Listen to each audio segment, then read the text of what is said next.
Michelle. Hello, everyone, and welcome to the Good for Business show. I'm Michelle J Raymond, and joined today by Jayne, who is a performance coach based here in Sydney. Not Sydney, in Melbourne, Australia. I'm off to an awesome start, so don't worry, Jayne. This is your first LinkedIn Live. See, I've done lots, and things happen, so we're all good. So, thank you for joining me today. And so, I would love it if you could tell people what is it that a performance coach actually does. Great question. So that performance coach can mean many different things, but essentially what I'm trained in doing is helping people, taking them from where they are now to where they want to be. And my specialty lies in working with around human-centered leadership development. So things like, building that empathy and those EQ skills that people might not necessarily have, and particularly, with COVID having happened, a lot of people feeling like they don't necessarily have those social skills to be able to feel confident, within the workplace or leading their teams and that sort of thing. So a lot of leadership coaches focus on the what and the external capabilities, but I focus on the who. So really creating a dynamic leader that can lead their teams, lead themselves effectively, because when you have the awareness of who you are, that's when you can really create lasting transformation. And that's pretty powerful in businesses, right? Because if you've got the right leadership model in place, then you're just going to set your business and your teams up for success. But I'm going to rewind a little bit because today we want to talk about high performers. So let's start with, what is a high performer and how do I spot one? Yeah, so let me paint the picture for you. I'm sure you've come across one, Michelle. I'm sure everyone else on the call has. I'm just going to sit back about I've heard about somebody. Yeah, so basically this person that is a high achiever will shoot for the stars constantly. It's like nothing seems to be out of limits. They work incredibly hard. They never quit. They always seem to be, on to the next project or the next thing before they've even finished, the other 5 that they might have in the pipeline at that time. They complete far more than the average Joe, and they do things a lot faster than the average person as well. And they're a lot like an Energizer bunny. They just seem to be able to go and go and go and go and go until they can't go anymore, though, that is. No, none of that's familiar to me. And no, can't think of anyone like that. So what's like the work experience like for that person? Like, when it's all well and good to be, a high achiever, but when you're surrounded by people in a workforce, like what's it like being at work as a high achiever? What does it look like? Yeah, so it's probably difficult for both the high achiever and the people on the other end of that. So it can often be very stressful. So even though they look like they're, crushing it on the outside, it is usually crushing them on the inside because they tend to prioritize the results and their achievements and everything else that they're creating externally over who they are as a person. And it's constantly attaining that next hit. It's like, oh, yeah, I need to be doing, and creating that perpetual cycle of doing that, which can really elevate stress levels, and it can create all sorts of health issues if we're not really tapping into doing that in a way that's healthy and good for us. And the person that would particularly be a high achiever might look like they are a bit of a control freak, and have I see you laughing again there. Nope. Nothing to see here, Jayne. Nothing to see. If anyone else is a high achiever, like unlike me, let us know in the comments. Like, who else is joining in today? I can see, Jayne, that Stephanie's like resonating with this as well. She's like probably sitting there nodding her head, going, "Yes, yep, sounds familiar." Because I know in my own experience, whilst I can be super driven and I love to say things are done, and I will be going nonstop, flat out and happy, to work my butt off until I get there. But for those around me that I've worked with, that's not always a fun experience for them because everyone's got different goals in life, right? And so as someone that's managing a team, how do you do it when you've got someone up here, someone here? Like, is that where the conflict comes in?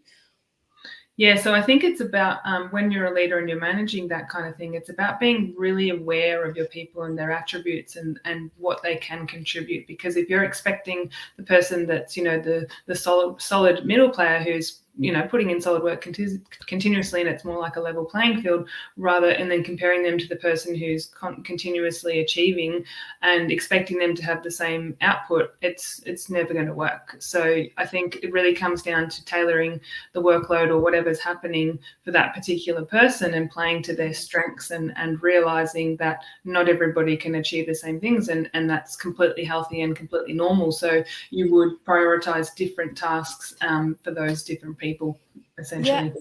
And we were just talking just before we got started, and I wondered, is it nature or nurture that brings out a high achiever at these kind of levels? And it's not a good or a bad thing or a right or a wrong thing about being a high achiever, but I just wondered, does it come from your environment? Does it come, where does it come from exactly? So that's a really, really great question. And I love talking about this sort of thing. And I'm going to go a little bit deep here, okay? So keep an open mind, and it's not at all meant to be an attack at anybody. It's just clearly hoping to create some awareness for you guys. So oftentimes the way that we are, or whatever, the way that we play out things into the world and who we become is designed by the age of 7. So really, where the person that we are now is like our inner child is the high achiever, essentially. And that's where it can stem from in terms of childhood. So perhaps you were around a sibling who was always taking the spotlight because maybe they weren't behaving so well, or there was other issues there. They might have had health issues or something like that, and through no fault of your own or your parents, maybe you were put on the back burner and not recognized as much. But then you found an outlet in terms of achieving at school and getting good grades and, winning the sports, achievements and things like this. Hang on, stop. I'm going to stop this. Are you actually did you do some research in the background? I feel like you're just going, oh yeah, I know all about you, Michelle. And I'm sure if anyone else is listening, if this is resonating what Jayne's saying, there is moments that I can look back to and say, absolutely. For me, and, we joke in my house, Lil will always be saying to me, oh yeah, your 5-year-old little athletic self, we've spoken about that as well. That's my glory days. That's how I view myself. So it's really, I got a lot of attention from that. I was so good at sport and I would win everything. And then it just became this win everything, and no prizes for second is what we joke about in our house. So, and that mentality takes over. And it's interesting you say that, because I was reading the holistic psychologist's book on how to do the work. I actually have it here with me the other day. It's a fantastic book for anybody who's looking to grow their self-awareness. And she talks about the inner child and the archetype of that. And there are 7 different archetypes. And I want to read the high achiever. Go for it. Or the overachiever, she says it. So feels seen, heard, and valued through success and achievement, and uses external validation as a way to cope with low self-worth, believes that the only way to receive love is through achievement. And it really can sting sometimes when you look at that. And there's, patterns all throughout, self-worth and how we attain it through all of the archetypes. So it's not just the overachiever or the high achiever, whatever it might be, but we're often conditioned from a very young age that that's how we need to create that love and success for ourselves. And I know for myself personally that, being a high achiever as well, I absolutely love the great qualities that brings, but it also brings, a lot of not negativity, but a lot of stress as well. And I think a really, really key thing is to identify that it's not you, it's your conditioning. It's how you've decided to win in life, basically, or to succeed, or to be seen, or to be heard. And a very, funny thing, because I'd always had that sort of mentality, and I couldn't figure out where it came from. And after I had moved back to Melbourne, I was staying with my parents, and I was having a conversation about them, because with them I'd been doing some video work, and was just really getting into it, recording and doing all this sort of stuff, and was really proud of my achievements, because this was like a whole new next level kind of thing. And I remember sitting there at the dinner table, and my dad said to me, started giving me unsolicited feedback, and he was like, well, when you do this and you, at the end of your sentence, you tend to trail off, you should really do this. And I was like, hang on a minute, we didn't just have a good time here. And then all of a sudden it was like, and then I thought, and I got really angry, I got really upset, and I had to myself, and I went over to the sink and I was sort of washing the dishes, and I had a bit of a tear come to mind. And I went, that's where it comes from. It's not what they say, it's the meaning that we assign to that. So I had related that to, you're not good enough, you need to do X, Y, Z. But when I told my dad about that, and I said, hey, look, Dad, that's really, our conversation last night, because we couldn't speak that evening, it caused too much friction. But the next day I went to him and I said, look, this is what's actually happened for me and what played out. And I realized in that moment that when you say things like that, it makes me feel like I'm not good enough, which means that I'm striving and achieving and trying to do more and more and more. And he said, I'm so sorry that you felt that way. He said, that wasn't my intention at all. He said, I see you as such a capable, person that can achieve anything. And I just thought, you had it nailed. So I'd give you a little bit of feedback. Yeah, I've got a similar story. You did good, but, so I was one of those people that naturally could do a lot of things very well, and so it came easily to me. And my mom would say, oh, imagine what would have happened if you did more training, or imagine if you applied yourself, or you did good, but, and that is the driver for me. And so I completely resonate. But I've had a conversation with my mom around that before, she passed away. I was like, this is what it was like for me. And she's like, Michelle, I just wanted the best for you. You're capable of so much. I think you're amazing. But all I heard was not good enough, and so can totally relate. Now, Jeff's asked a question down there. So does a high achiever usually suffer from imposter syndrome, or are they immune to it? Well, I'll let you answer this one. Yes, usually that goes hand in hand. And that was a point that I was going to make later on. And it's funny because it's like, on the one hand, you have these people that achieve so much, and then on the other hand, they're constantly thinking they're going to be found out, and that they're, they're really not who they are, or that it's like, oh my God, I'm such a fraud. I'm going to get found out. Eventually, someone's going to come to me. They're going to say, you shouldn't be here, and tap you on the shoulder and be like, leave. Oh my God, it is like absolutely it. And I'm going to do, before I jump back to Jeff's other question, I'm going to do a shout out to Brenda Meller, who probably touched on my imposter syndrome not that long ago.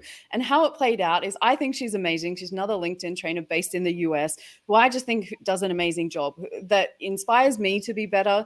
And I wanted her to come on my Good for Business show. And the invite that I sent to her was, if you're not too busy, maybe if you do this, and just, it was like, and if you want to weigh out, I'll give you 20, because I was like, I didn't think for a moment that she would be like, of course, Michelle, I would jump at the chance to be on your show. And thank God she's the kind of person that actually said, you got something in your teeth, like, to use her analogy. She was that kind of friend. And then I realized that I'd put everyone else up here, me down here.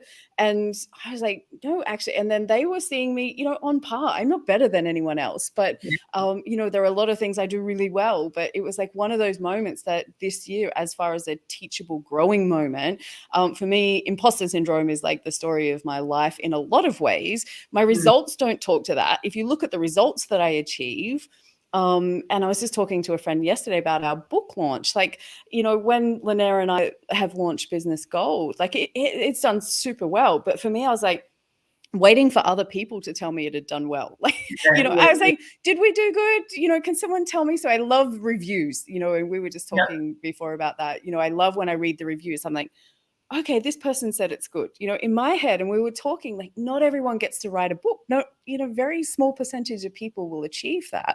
And I was like, but until someone else said it was good, I was like, I think, so I'm listening to all of this, and I can see that Stephanie's doing the same.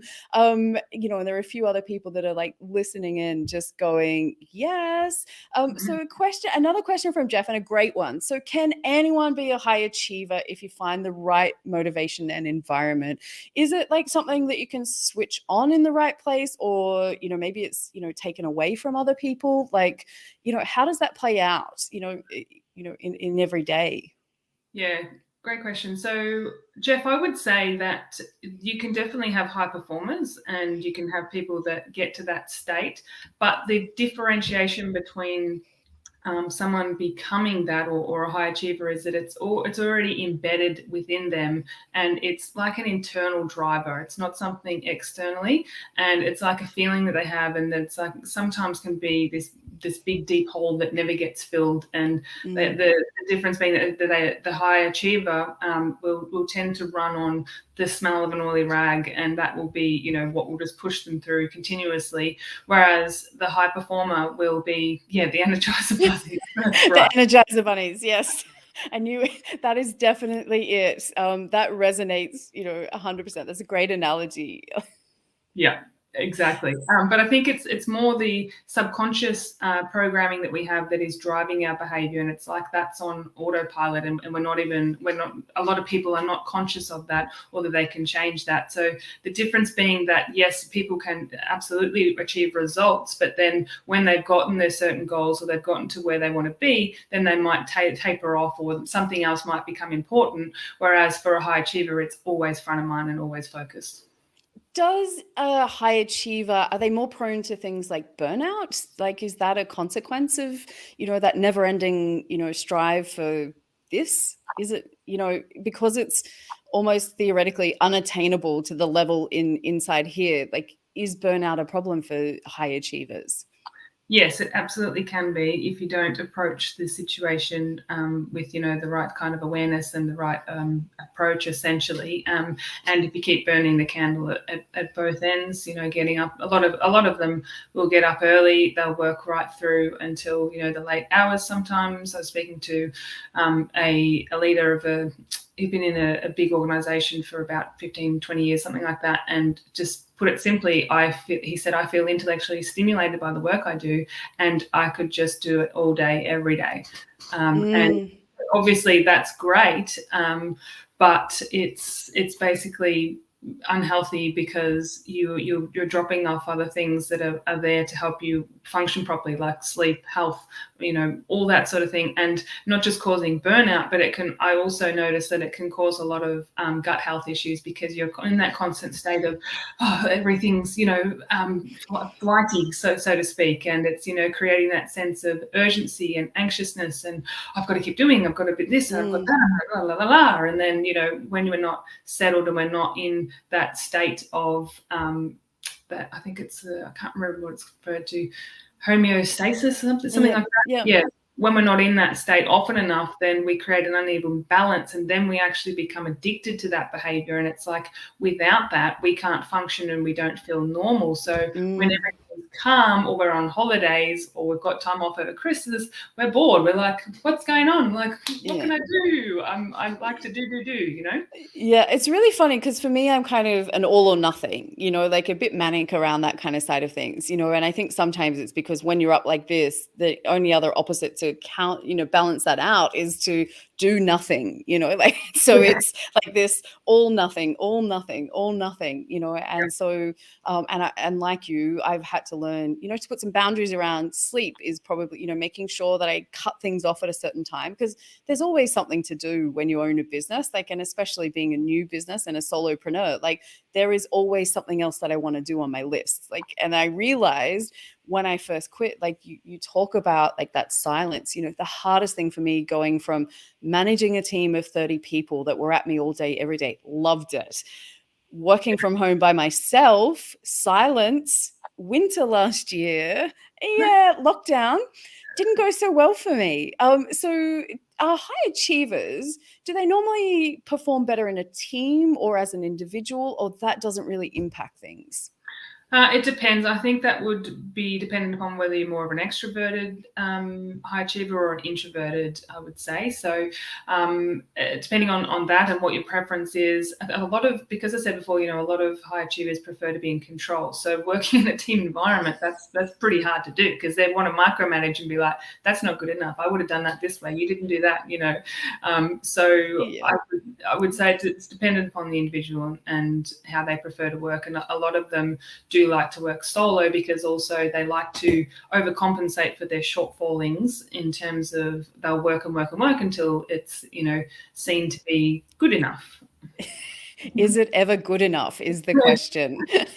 $1 million question, isn't it? Can you teach yourself, say theoretically I had a friend that was a high achiever, are you able to work with them to give them tools or tips on like dealing with that and recognizing what's going on for people before it gets, out of hand? Like what kind of things can someone do theoretically? If I had a friend that was a high achiever, what kind of things can we do to, manage that better?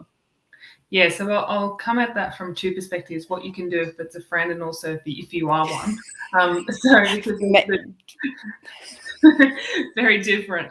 It can be very confronting if the other person is not aware of these traits, and they, as I said before, have that perfectionist tendencies or very high standards. If you're then coming in and supposedly attacking or saying, "Oh, you're always doing this or you're doing that," like, "Hey, how about you do this?" I think it's important to set up the conversation first in a way that they feel safe and that you can actually create that open space where they can hear you, because a lot of the times if you approach somebody and they're not ready or they're not open or they're not aware that this is even happening, they'll get the walls up and it's like, oh, they don't even hear what's coming in. So creating that safe space first, and then you could possibly share what you're noticing from your end, being like, hey, look, I know that you always kill it with the work that you do and that you're phenomenal in terms of what you get done, and I really admire your ability to do that.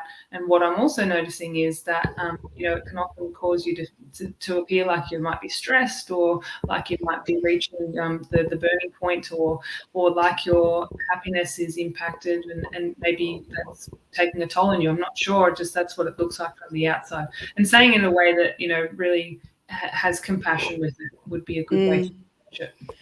Because my friend who might be a high achiever, are they super sensitive around to feedback? Because my friends, or maybe someone closer than that, for me personally, as soon as I've done something and I'm like that child, and, we laugh again in our house about, I'm the kid that wants to bring home my report card and show you and wait for the feedback. I still do it, right? I brought home all of my work reviews. It doesn't matter. If I get a piece of paper or something from someone that says I did good, like I said, the book reviews, anything like that, I'm like, see, it's proof, see, and then I wait for someone else to tell me. But is it, where by nature, because we don't kind of feel it inside ourselves, like sensitive if someone else, because it's that external validation, right? Like, is that what's going on? Like, yeah, because I am super sensitive, or my friend. I love how you referred to it. She's a friend too. Just a friend. Yes, absolutely, because high achievers tie their self-worth to their results. So if we're not achieving, or we're not doing, or we're compromised, or somebody says something about us, we do become very sensitive to that, and we can it can become, I guess, a sticking point, and all we think about, we become consumed with that. So going back to what I was going to say, the two parts, I didn't cover off the other one, I forgot that part. So how to deal with it if it is yourself is to become consciously aware of the fact that that is what's happening for you, and to be able to, as I mentioned before about the holistic psychologist, understand that it's your inner child programming from before you were age 7, and that it's really you're an adult today and you can see things logically, but you're acting from that position, and it's totally different place, because a 7-year-old doesn't have the awareness or the coping strategies or the logic that I don't know how old you are, but for myself, 34, so older than you, let's just say that. my 45-year-old self is still like, I either go back to that, I definitely am driven by that age group, and you and I have spoken about it, like a lot of times in the past, is that I go back to how I felt back then, and I it's not like I have memories as such, but I know life was good. I know I was up on a pedestal. I know, like, that was the experience of my world. I was the first grandchild, so I think, all of these kind of things all added up. And then you kind of go, yeah, I'm so amazing. And then later on, like, life happens, experiences happen, some not so fun. But that space is where I go back when I want to be my best self as well. Like, it can be a powerful force to help me get results. And it can also be the one that can chop them down, so I don't experience like the satisfaction from achieving those results. Like, I think for me personally, if I was talking about myself, I would say that it's never a satisfaction in achieving things. Like there just doesn't seem to be, you did this, there's always something else. Is that, you know, like how you experience things, or your friends that are high achievers? Yes, it is. And it can be particularly debilitating if you are pulling, you know, whatever you're committed to, whether it's projects at work or running a business or whatever it might be. And some of those things don't come off as well because we're used to that success, right? So what the first thing is to identify the patterns. And it could be, you know, like, for example, my story with my dad. So notice where those stories started and to identify them so that you're aware of them. And then a really good technique is celebrate everything. Like, celebrate the losses, celebrate everything. So my coach taught me this a couple of months ago. She shared a story with me about a tennis player who was working with a coach, and they were encouraging her to keep her mind clean all the time, because when you're in a tennis match and then say you miss a shot or whatever, then if your mind is going, oh, I'm such an idiot, like, then you're just going to go downhill dramatically. So what the coach said was, I want you to celebrate everywhere. So in your mind, even when you hit a shot out, you go, winner, like this. So what happened was that in the middle of this tennis match, she hits the shot out and she accidentally says out loud, winner, and it discombobulated everybody. And I think she ended up winning the point or something like that, because no one was so surprised. Like, what's going on? Yeah.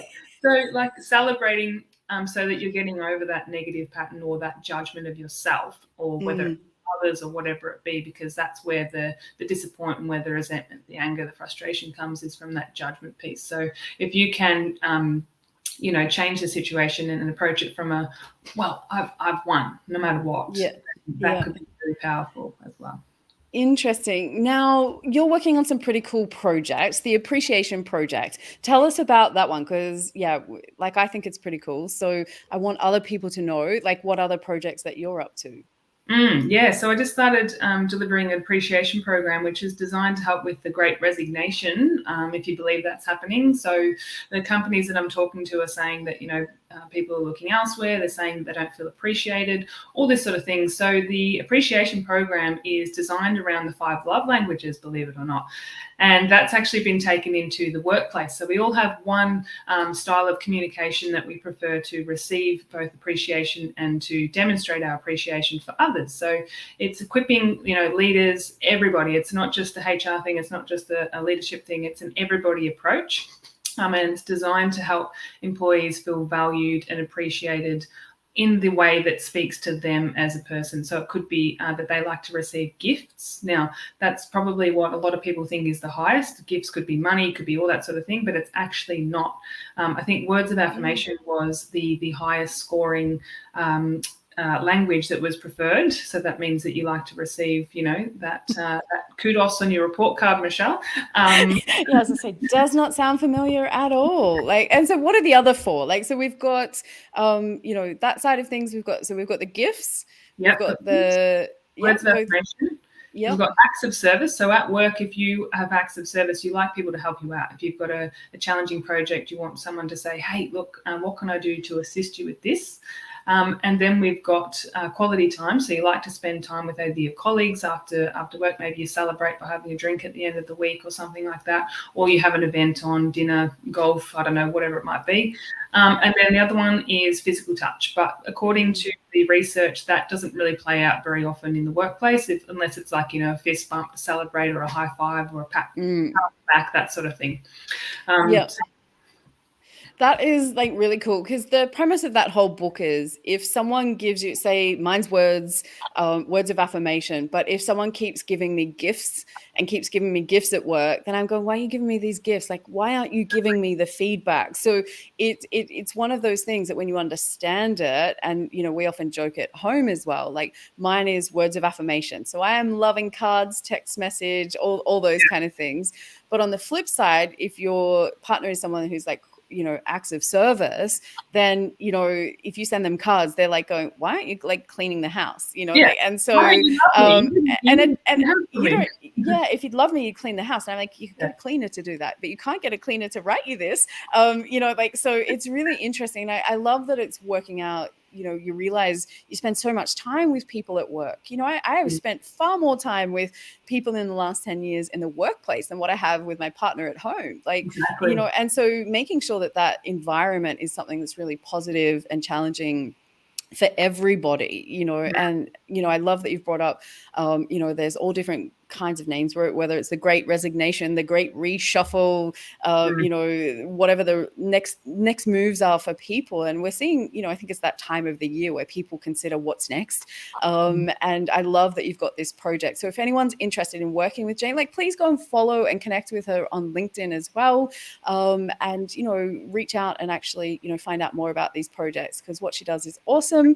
And I want to say thank you for joining us. Is there any last words that you would like to, or tips that you would like to leave with people before we end the session? I'd just say that give yourself a lot of compassion, particularly if you're a high achiever, because you're so hard on yourself, and you don't need to be. It's an old pattern that you can start to erase. That would be my number one tip. Nice one. So on that note, be kind to yourself. Thank you everyone for joining the Good for Business show. It's been amazing. Jayne, thank you so much for all of your wise words. And to all of the high achievers that are catching us on the replay, let us know in the comments, as you go along, so that we can, come back and respond to those as well. So thank you everyone for joining us, and I will see everyone same time next week. Have a great one. Cheers. Thanks, Michelle. Bye. Bye.